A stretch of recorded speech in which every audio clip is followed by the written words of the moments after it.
کہ عاشق کا جنازہ ہے ذرا دھوم سے نکلے، محبوب کی گلی ہے ذرا گھوم کے نکلے۔ جنازہ آ گیا حضور کے حجرے کے سامنے، دروازہ بند تھا، صحابہ نے عرض کی حضور غلام حاضر ہے، دروازہ خود بخود کھل گیا، اندر سے آواز آئی ادخل الحبیب الی الحبیب، دیر کس بات کی ہے یار کو یار سے ملا دو۔ جو عقیدہ 1400 سال پہلے سیدنا صدیق اکبر نے پیش کیا، وہی اس برے صغیر میں 1400 سال بعد مجدد دین و ملت شاہ احمد رضا خان نے پیش کیا۔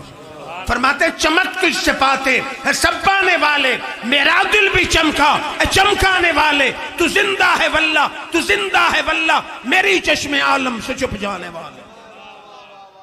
پھر اٹھائیے تفسیر البیان، میرے آقا ہے مسجد نبوی میں، صدیق اکبر بھی آگئے، بلال حبشی بھی آگئے، آذان کا وقت ہوا، بلال نے آذان دی، جب پہنچا نا بلال اشہد ان محمد رسول اللہ پہ، صدیق اکبر نے انگوٹھے چوم کے آنکھوں سے لگا دی۔ اب اگر یہ بدعت تھا، ناجائز تھا، غلط تھا، شرک تھا، تو نبی تو غلط کام دیکھ کے چپ رہ ہی نہیں سکتا، ٹوکا کیوں نہیں؟ آذان ختم ہوئی، میرے آقا نے فرمایا من فعل مثل خلیلی کنت لہو قائدن الی الجنہ، جو میرے شعار صدیق کی سنت پہ چلے گا، آذان میں میرا نام سن کے انگوٹھے چوم کے آنکھوں پہ لگائے گا، میں انگلی سے پکڑ کے خود جنت میں لے کے جاؤں گا۔ تعظیم جس نے کی ہے محمد کے نام کی، اللہ نے اس پہ آتش دوزخ حرام کی۔ ذرا علی شیر خدا کی بات نہ کر دوں، صدیق کون ہے کہ نام پہ انگوٹھے چوم رہے ہیں؟ ذرا ایک اور بات بھی ان کی کر لیں، یہ بھی تفسیر کبیر امام فخر الدین رازی فرماتے ہیں کہ میرے آقا نے دی انگوٹھی کہ صدیق اس پہ لفظ اللہ لکھوا کے لاؤ۔ سبحان اللہ۔ انگوٹھی لے کے چلے، دل میں خیال آیا لفظ اللہ نہ ہو اور محمد نہ ہو، صدیق تیرا عشق رسول کا دعویٰ کدھر گیا؟ سنار کے پاس پہنچے، کہا سنار اللہ بھی لکھ محمد بھی لکھ۔ سنار نے لکھا اللہ محمد، جب انگوٹھی آقا کے پاس لائے لکھا تھا اللہ محمد ابو بکر۔ میرے آقا نے کہا صدیق میں نے لفظ اللہ کہا تھا، تو محمد بھی لکھوا لایا، ابو بکر بھی لکھوا لایا۔ صدیق حیران ہے کہ محمد میں نے لکھوایا، ابو بکر کس نے لکھایا؟ تھوڑی دیر گزری، جبریل آ گیا، اس نے کہا الہ العالمین فرماتے ہیں کہ تیرا اتنا سچا سچا غلام ہے کہ میرا نام تیرے نام کے بغیر گوارا نہیں کرتا، تیرا نام صدیق نے لکھایا ہے، صدیق کا نام خود خدا نے لکھایا ہے۔ نعرہ تکبیر، نعرہ رسالت، نعرہ رسالت، نعرہ تحقیق، نعرہ حیدری، نعرہ حیدری، نعرہ غوثیہ۔ تعظیم جس نے کی ہے محمد کے نام کی، اللہ نے اس پہ آتش دوزخ حرام کی۔ حضور نے کہا نہیں، حضور کا نام لکھا رہے ہیں۔ اب ذرا علی شیر خدا کی طرف آئیے، صلح حدیبیہ لکھا جا رہا ہے، معاہدہ لکھا من محمد رسول اللہ۔ کافروں کے کاتب نے قاصد نے کہا کہ رسول اللہ مٹاؤ، اگر رسول اللہ مان لے تو جھگڑا ہی ختم۔ میرے آقا نے فرما لی مٹا دے، حضور نے فرما لی مٹا دے، فرماتے لا امہو ابدا، یا رسول اللہ میں صحابی ہوں، صحابی اس وزن پہ اور نہیں ہوں، میرے ہاتھ آپ کا نام لکھنے کے لیے بنائے گئے ہیں، مٹانے کے لیے نہیں بنائے۔ پتہ نہیں میں آپ کو سمجھا سکا یا نہیں، آج دنیا مسجدوں سے آقا کا نام مٹاتی ہے اور کہتے ہم نوکر صحابہ کے ہیں، صحابہ وہ تھے، آقا نہ کہیں تو نام لکھا دیتے ہیں، مٹانے کے کہیں تو مٹاتے نہیں ہیں۔ صحابہ کا کام نبی کا نام مٹانا نہیں لکھانا۔ سمجھ آ رہی ہے؟ پھر یاد رکھیں سنیوں تمہیں اپنا عقیدہ مبارک ہو کہ ہم اہل بیت کے بھی غلام ہیں، صحابہ کے بھی غلام ہیں، اور آقا کے بھی غلام ہیں، اولیاء کے بھی غلام ہیں۔ یاد رکھیے کبھی آپ نے سوچا ہے کہ آخرت کی پہلی منزل کون سی ہے؟ پہلی منزل ہے قبر۔ اس میں نجات کا مدار کس پر ہے؟ رشوت نہ لینے پر، سود نہ لینے پر، یا نماز پڑھنے پر؟ نہیں، اس کا مدار صرف پہچان مصطفیٰ پر ہے۔ آئیے آپ کو قبر کے سوالات کی طرف لیے چلتا ہوں۔ جب مردے کو قبر میں رکھ دیا جاتا ہے، بخاری کے الفاظ ہیں فَشُقِّ دَانِهِ، منکر نکیر آ کے اس کو بٹھا دیتے ہیں۔ پہلا سوال ہوگا من ربو کا، قبر میں آنے والے بتاتے ہیں رب کون ہے، عقیدہ ہوا درست، عمل ہوا صحیح، عربی قبر میں خود بخود آ جائے گا، کہے گا ربی اللہ، میرا رب اللہ ہے۔ دنیا کے کسی عالم سے پوچھیں جان چھوٹی نہیں، پھر مجھے کہنے دیجئے عقیدہ توحید، اگر صرف عقیدہ توحید نجات کے لیے کافی ہوتا دوسرے سوالوں کی ضرورت ہی نہیں تھی۔ عقیدہ توحید بنیادی عقیدہ ہے، ضروری عقیدہ ہے، لیکن نجات کے لیے صرف عقیدہ توحید کا ماننا کافی نہیں۔ پھر تم کون سی توحید لیے پھرتے ہو؟ ایک اقرار توحید ہے ابلیس کے انداز میں، ایک ہے جبریل کے انداز میں۔ دونوں بتا دیتا ہوں، جو سوٹ کرے اپنا لیں۔ ابلیس کا رنگ کیا ہے؟ آپ حیران ہوں گے کہ ہمارے مفسرین لکھتے ہیں 80,000 سال تک ابلیس نے اللہ کی زمین کے چپے چپے پر عبادت کی ہے۔ جنت آنکھوں سے دیکھ کے مانتا ہے، دوزخ آنکھوں سے دیکھ کے مانتا ہے، فرشتے آنکھوں سے دیکھ کے مانتا ہے، آخرت کا قائل، جنت کا قائل، دوزخ کا قائل، اللہ کی توحید کا قائل، فرشتوں کا قائل، کافر کیوں ہے؟ آدم علیہ السلام کا پتلا تیار ہوا، میرے رب نے فرمایا اسجدوا لآدم، فرشتوں اور ابلیس آدم کے آگے سجدہ تعظیمی کرو۔ ابلیس نے کہا یا اللہ میں سجدہ نہیں کروں گا، غیر اللہ کے سامنے نہیں جھکوں گا، تیرے آگے جھکوں گا۔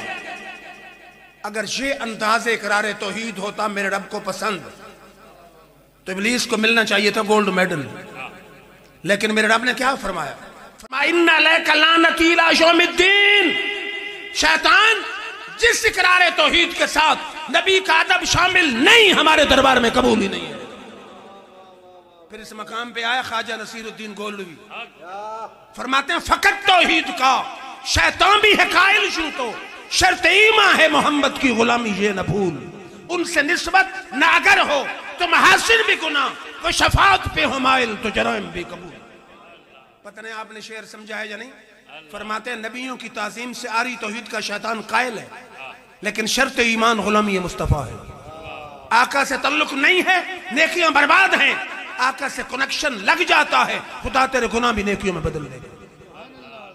شاید میرے کچھ دوست نہ سمجھ سکے ہوں، خواجہ نصیر کو پنجابی شعر آیا، اس نے کہا جے تو چاہے مومن بننا بن خدمتگار نبی دا، جے تو چاہے مومن بننا بن خدمتگار نبی دا، کس کم حج زکاة نمازاں جے کریں انکار نبی دا، جے توحید دی لذت چاہے پہلے کر اقرار نبی دا، آزم کس کم سجدے تیرے جو نہ ہو بھی دل وچ پیار نبی دا۔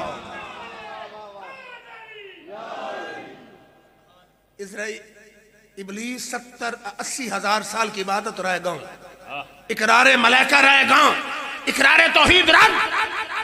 اب آ گئی معراج کی رات اور آ گیا جبریل، میرے رب نے فرمایا جا میرے یار کو جگا کے لے آؤ۔ میرا وجدان کہتا دروازہ بند ہے، جبریل باہر کھڑا ہے، اس نے کہا ہوگا یا اللہ باہر سے آواز دوں، میرے رب نے کہا ہوگا وہی تو خود لے کے گیا ہے، ان الذین ینادونک من وراء الحجرات اکثرهم لا یعقلون، جو حجرے سے باہر کھڑا ہو کے آواز دے جائل ہے۔ کہا ہوگا جس میں عطر کو ہلا دوں، میرے رب نے فرمایا گا تو وہی لے کے گیا ہے، لا ترفعوا اصواتکم فوق صوت النبی، یہ وہ بارگاہ ہے آواز بلند و عمل برباد۔ جبریل نے کہا یا اللہ جگاؤں تو کیسے جگاؤں؟ میرے رب نے فرمایا یا جبریلو قبل قدمی ہے، جبریلہ میرے یار کے دونوں قدموں کو بوسہ دے۔ جبریل نے کہا کہ یا اللہ ابلیس نہیں جبریل ہوں، عبادت تیری کروں گا، تعظیم تیرے یار کی کروں گا۔ حضور کے قدموں پہ جھکتا ہے، بوسہ دیتا ہے، زبان حال سے کہتا ہے نہ جنت کی کلیوں میں دیکھا، مزاجو محمد کی تلیوں میں دیکھا۔ دیر سے عشق چلا اور حرم تک پہنچا، سلسلہ میرے گناہوں کا تیرے کرم تک پہنچا۔ تیری معراج تو یہ ہے کہ تو لوح قلم تک پہنچا، میری معراج تو یہ ہے کہ میں تیرے قدم تک پہنچا۔ جو نبی کے قدموں پہ جھک گیا اسے سدرۃ المنتہا پہ بٹھا دیا گیا۔ ہے ابلیس بھی توحید کا قائل، ہے جبریل بھی قائل، جس اقرار توحید کے ساتھ نبی کا ادب نہیں ہے، قرآن در درگاہ ہے، جو نبی کے قدموں پہ جھک جاتا ہے اس کی جگہ سدرۃ المنتہا ہے۔ پھر دوسرا سوال ہوگا ما دینوں کا دین کون سا ہے؟ عربی کی فکر کی ضرورت نہیں، عربی قبر میں خود بخود آ جائے گی۔ عقیدہ عمل درست ہوا، جب آپ کی توفیق اللہ دے گا کہے گا دینی الاسلام، میرا دین اسلام ہے۔ دنیا کے کسی سکالر سے پوچھیں جان چھوٹ گئی نہیں، جب تیسرے سوال کا موقع آئے گا، بخاری اور مسلم میں ہے ہی صرف ایک سوال، پہلے دو سوال ہیں ہی، وہ تو ابو داؤد اور مسند امام احمد میں ہے۔ تیسرا سوال ایک ہی سوال ہے بخاری اور مسلم میں، قبر ہے آپ کی شام کے بھٹیاں کی، میرے آقا ہے مدینہ میں سبز گنبد میں۔ جب تیسرے سوال کا موقع آئے گا، فاصلے سمٹ جائیں گے، پردے ہٹ جائیں گے، نقاب ہٹ جائیں گے، حضور اپنی مزار میں، مردہ اپنی قبر میں، ہر قبر والے کے سامنے آقا کے چہرہ آ جائے گا۔ اب فرشتہ کرے گا اشارہ، ما کنت تقول فی ھذا رجل، او توحید ماننے والے، دین ماننے والے، ذرا یہ بتاؤ اس ہستی مقدس کے بارے میں دنیا میں کیا کہتا رہا۔ پھر سنیوں کا امام آیا، آپ فرماتے ہیں آج لے ان کی پناہ، آج مدد مانگ ان سے، کل نہ مانیں گے قیامت میں اگر مان گیا۔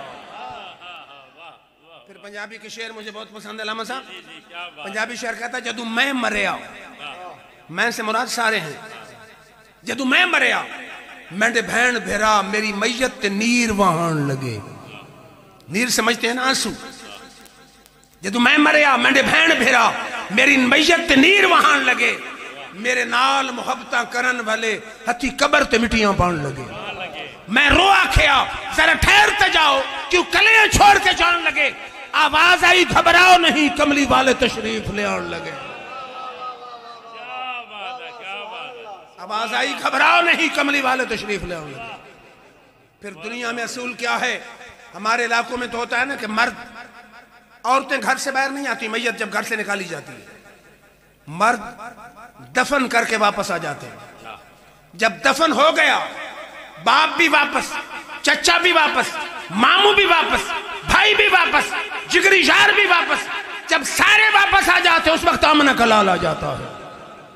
جڑے کہندے سی مرانگے نال تیرے، جڑے کہندے سی مرانگے نال تیرے، اج انہاں بھی باریاں ماریاں نہیں، جڑے ترستے دید نو دنے راتی، اج انہاں بھی بازیاں ہاریاں نہیں، جدو خزانے باغ چبال کھولے پنچھی اڑ گئے مار اڈاریاں نہیں، او محمد بوٹے آ جھوٹے جگ سارا سنے محمد دیاں سچیاں یاریاں۔ ترنم ہو گیا پہلے، توجہ فرمائیں، پھر کیا ہوگا کہ حضور کا چہرہ سامنے آئے گا۔ ابو داؤد کی حدیث ہے، فرشتہ لوہے کا گرز ہاتھ میں اٹھا کے بیٹھا ہے، اگر نہ پہچان سکا گرز سر میں مارے گا، بندہ مر جائے گا، ختم ہو، پھر زندہ ہو جائے گا، پھر گرز مارے گا، یہ سلسلہ چلتا رہے گا۔ اگر پہچان گیا قبر کو جنت کا باغ بنا دیا جائے گا، حد نظر تک قبر وسیع ہو جائے گی، اور فرشتہ کہے گا نم کنومت العروس الذی لا یوقظ اللہ علیہ، او نبی کا عاشق دلہن والی نیند سو جاؤ، اب تجھے قیامت تک قبر میں کوئی ڈسٹرب کرنے والا ہے ہی نہیں۔ ڈاکٹر اقبال کہتا ہے کہ یہ خوش نصیب لوگ قبر کے سوالوں میں کامیاب کہتے کیا ہوں گے قبر میں کامیاب ہو کر؟ وہ کہتے ہوں گے تجھے کیا بتاؤں اے ہم نشین ہمیں موت میں جو مزہ ملا، تجھے کیا بتاؤں اے ہم نشین ہمیں موت میں جو مزہ ملا، نہ ملا مسیح و خضر کو وہ حیات عمر دراز۔ قبر میں نجات کا سارا دار و مدار پہچان مصطفیٰ پر ہے، اور پہچان کا سارا دار و مدار عشق مصطفیٰ پر ہے۔ دل میں حضور کی محبت ہے تو پہچان ہے، پہچان ہے تو نجات ہے۔ پھر بلال حبشی کا وقت موت آیا نا، بیوی رو رہی تھی، بلال مسکرا رہا تھا، بیوی کہتی ہائے افسوس، بلال کہتا ہے ہائے خوشی، بلال کہتا ہے پاگل ہو گئی ہو، وہ کہتی بیوی کہتی ہے تم پاگل ہو گئے ہو، دوستوں کو چھوڑ رہے ہو، رشتہ داروں کو چھوڑ رہے ہو، خوشی کا مقام یا غم کا مقام؟ بلال کہتا ہے تیری پسند اور ہے، میری پسند اور ہے، مجھے بچوں کو چھوڑنے کا غم نہیں، بیوی کو چھوڑنے کا غم نہیں، خوشی اس بات کی ہے چند گھڑیوں بعد قبر میں دیدار مصطفیٰ ہو۔ ارے دل کیوں نہ ہو مضطرب یار موت کی انتظار میں، سنا ہے کہ مجھ کو دیکھنے وہ آئیں گے مزار میں۔ لوک میں آن ڈرایا رات قبر دی کالی، میں سنیا اتھے اس اونا جدے موڑے کملی کالی۔ پھر اہل سنت کے امام آخری بات، شاہ احمد رضا خان کا وقت وصال ہے، فرمایا میرے دوستو میری قبر گہری کھود لو۔ لوگوں نے کہا لوگ تو گہری قبر سے گھبراتے ہیں، قبر تو اندھیری ہے، فرمایا اندھیری قبر ہوگی میرے دشمنوں کی، میں نے تو قبر کی روشنی کا انتظام کر لیا۔ پوچھا انتظام کیا؟ فرماتے لحد میں عشق رخ شاہ کا داغ لے کے چلے، اندھیری قبر سنی تھی چراغ لے کے چلے۔ ہم نے اپنے دل میں آقا کش کی شمع جلا لی ہے، ہماری قبر اندھیری نہیں بلکہ نور علی نور ہوگی۔ پھر نورانی صاحب گئے نا انگلینڈ، ایک انگریز کو کلمہ پڑھانے کا شرف حاصل ہوا۔ انگریز نے کہا mister Noorani please give me a brief concept of Islam, مختصر جملے میں اسلام کا نچوڑ بتائیں۔ نورانی صاحب نے کہا پلیز سپیل دا ورڈ اسلام، اسلام کے لفظ کی سپیلنگ کر۔ اس نے کہا ISLAM۔ آپ نے فرمایا I means I, S means shell, L means love, A means always, M means Muhammad. Islam is a compromise which means that I shall always love Muhammad. اسلام خدا کے ساتھ وعدہ ہے، معاہدہ ہے، بانڈ ہے، جب تک اس تن میں جان رہے گی تیرے یار کے نام پہ قربان رہے۔ قوت عشق سے ہر پست کو بالا کر دے، ارے دہر میں اس میں محمد سے اجالا کر دے۔ پھر عقل سوچتی ہے کہ وہ حضور سے وفا کروں گا تو ملے گا کیا؟ ڈاکٹر اقبال نے کیا خوبصورت بات کی، کہتا کی محمد سے وفا تو نے تو ہم تیرے ہیں، کی محمد سے وفا تو نے تو ہم تیرے ہیں، یہ جہاں چیز ہے کیا لوح و قلم تیرے ہیں۔ ماشاءاللہ عمر فاروق صاحب کی وساطت سے جہاں حاضری کا شرف حاصل ہوا، میں ان کا بھی شکریہ ادا کرتا ہوں سب علماء کا کہ آپ نے بڑے محبت اور ذوق کے ساتھ میری گزارشات کو سنا۔ الہ العالمین کے حضور دعا گو ہوں ہم سب کی حاضری کو اپنے حبیب کی بارگاہ میں شرف قبولیت عطا فرمائے۔ وآخر دعوانا درود و سلام کے لیے کھڑے ہوئے۔